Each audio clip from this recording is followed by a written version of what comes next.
Bom dia! No Café com Leite desta manhã, eu converso com o superintendente do Conselho Regional de Administração do Espírito Santo, o administrador Cipriano Premoli. Nós vamos falar sobre currículos confusos. Currículos confusos fazem você perder a chance de ter um emprego. Um currículo precisa ser conciso, um currículo precisa ser compacto, precisa ser limpo, com boas informações e não pode haver mentira. Então, daqui a pouco, no Café com Leite, o assunto são currículos confusos podem fazer você perder a chance de emprego. E o Café com Leite está começando agora.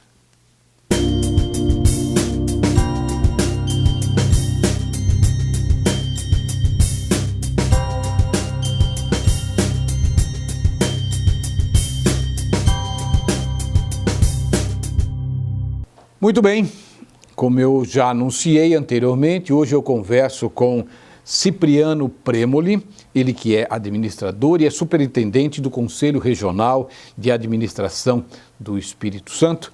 E nós vamos falar sobre um assunto importante. Desculpe. Currículos confusos dispensam candidatos a emprego. Mas como? Puxa vida, eu achei que eu fiz um currículo tão bonito, né? Aquele currículo vitae que a pessoa ainda escrevia. Nem sei se usa mais isso aí, né? Mas a pessoa faz aquele currículo confuso e quando chega nas mãos da pessoa que vai selecionar, que vai escolher, que vai fazer aquela seleção, a pessoa olha para cá, vira para cá, não consegue nem entender. Então ele deixa de lado esse aí. Então você é dispensado antes de ser analisado. Bom, nós vamos falar sobre esse assunto daqui a pouquinho com o Cipriano Premoli, mas primeiro o comentário político. No último programa, no último sábado, eu falei sobre a descoberta da conta do ex-assessor, do filho do Bolsonaro, um negócio estranho, negócio que não me deixou satisfeito, vamos falar assim, não me deixou feliz, não. Vamos dar explicações e se alguém fez alguma coisa tem que ser punido logo agora, exemplarmente, para mostrar que o governo Bolsonaro, nós vamos poder confiar nele. Então eu fiz esse comentário no último sábado. Hoje eu vou fazer um comentário sobre o que eu espero do governo Casagrande, aqui no Espírito Santo, não é? Espero que seja um governo transparente, seja um governo honesto, seja um governo limpo, seja um governo de pessoas transparentes, pessoas do bem, vamos falar assim, e que o capixaba, ou quem mora aqui no Espírito Santo, possa ter assim orgulho de ser governado por uma equipe, né, que vai ser escolhida por Renato Casagrande. Conversando com o Renato há alguns dias, eu senti essa boa aura aí, não é isso? Eu senti essa boa disposição dele de fazer um governo tranquilo, um governo límpido, né? Límpido, transparente, como ele fez na última gestão dele. Nós não tivemos nenhuma acusação contra Renato Casagrande. Que continue assim e que o Espírito Santo possa crescer perante o cenário nacional. Sucesso para você, Renato Casagrande. Bom dia, Cipriano Premoli. Bom dia, Leite. Obrigado pela sua vinda, viu? Cipriano, o que é ser um administrador para começar? A função da profissão do administrador é ter uma capacidade de trabalhar numa empresa, gerir uma empresa e dar sustentabilidade àquela empresa ou àquela organização. Administrador, ele atua na área privada ou na área pública. Os conceitos, os fundamentos da ciência, eles são aplicáveis tanto para a iniciativa privada quanto nos órgãos públicos. O que vem a ser o Conselho Regional de Administração? No Brasil, as profissões que o governo entendeu que levam algum risco para o patrimônio ou para a vida das pessoas, sim, ele criou uma regulamentação para elas. Assim é a medicina, assim é a engenharia e assim é a administração. Então, esse profissional que tem uma profissão regulamentada, ele segue um código de ética. O grande diferencial de uma profissão regulamentada para uma não regulamentada é por conta exatamente da fiscalização que os conselhos profissionais devem exercer sobre os seus profissionais registrados. Então, aquele profissional que tem uma profissão regulamentada, ele faz o registro no respectivo conselho e a esse conselho ele responde o código de ética. Então, é como se fosse um PROCON profissional. Quer dizer, tem que ter responsabilidade para com a profissão perante a sociedade. O grande diferencial das profissões regulamentadas é exatamente, né, o cumprimento do código de ética e a fiscalização desse profissional pelo seu respectivo conselho, para que o público, né, tenha um serviço atendendo ao princípio da técnica científica. Sim. E também ao código de ética. Vamos falar agora de currículos. O que são currículos profissionais, Cipriano? Assim como a gente tem uma apresentação física, nós temos uma apresentação do currículo. Isso é antes ou depois da apresentação física? É antes? Normalmente é antes. As organizações hoje, elas têm lá uma área no seu site, ou às vezes tem uma contratação de uma empresa especializada para fazer esse processo seletivo. Sim. E às vezes a pessoa chega junto com o currículo e às vezes o currículo chega antes, né? Via de regra, o currículo chega antes.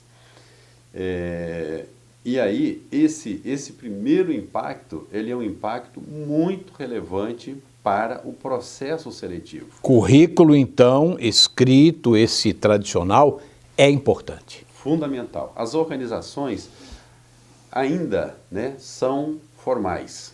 As organizações são formais. Perfeito. Né?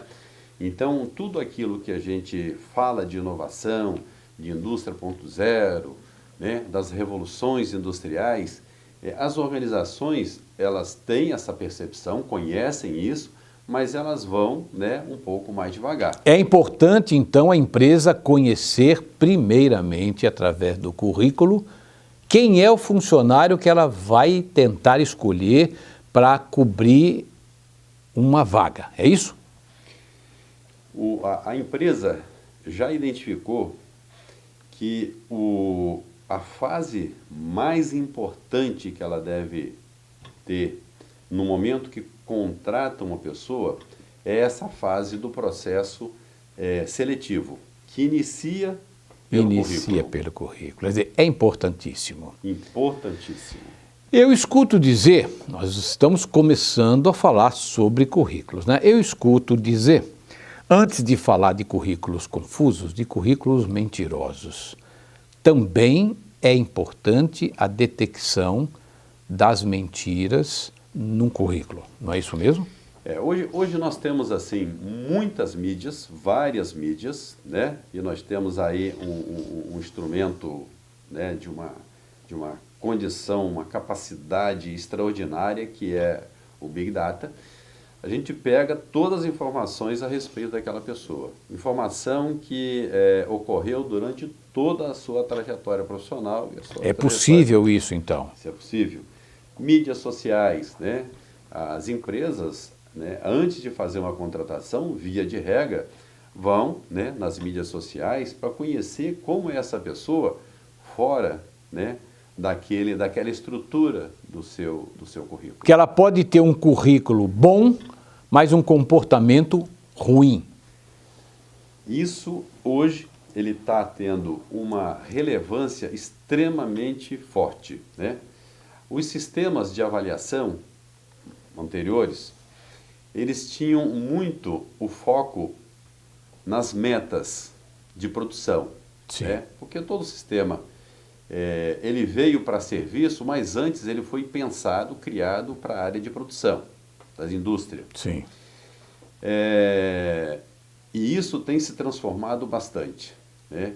não só as metas devem ser cumpridas, mas, sobretudo, como aquele indivíduo chegou àquela meta, Perfeito. atingiu aquela meta. Então, a parte comportamental é uma questão extremamente observada, olhada, analisada. Do comportamento, né, são gerados os comportamentos, uma resultante dos conceitos que ele tem, dos valores que ele tem. E isso, para a organização, é extremamente relevante. Que a pessoa pode achar assim, puxa vida, se eu não colocar bastantes coisas aqui, bastantes itens, formações, então ele inventa, não é isso? Qualificações, ele inventa colocações no mercado. E como é que as empresas detectam se isso é mentira ou se é verdade, hein, Cipriano? No processo seletivo, né, essa primeira informação que chega através do currículo, ela, via de regra, é checada. Através de redes sociais, através de contatos. Existe a checagem, então? Certamente que sim. A contratação de uma pessoa hoje, ela é muito mais científica, zelosa, do que se fazia anteriormente. O Perfeito. custo de uma contratação é muito grande, né? E a empresa quer contratar uma pessoa que venha a agregar. Lógico. Então, desse valor agregado, tem um conceito da organização, Sim. tem uma conduta desse profissional. Então, o mentir é uma questão muito grave, muito grave. E se for detectado uma mentira, dificilmente, independente de outros valores, de outras qualificações, é mesmo? Né, o risco dessa pessoa não ser convidada para uma fase seguinte à análise curricular é muito grande. O peso é muito grande, né? Muito grande o peso. Muito bem.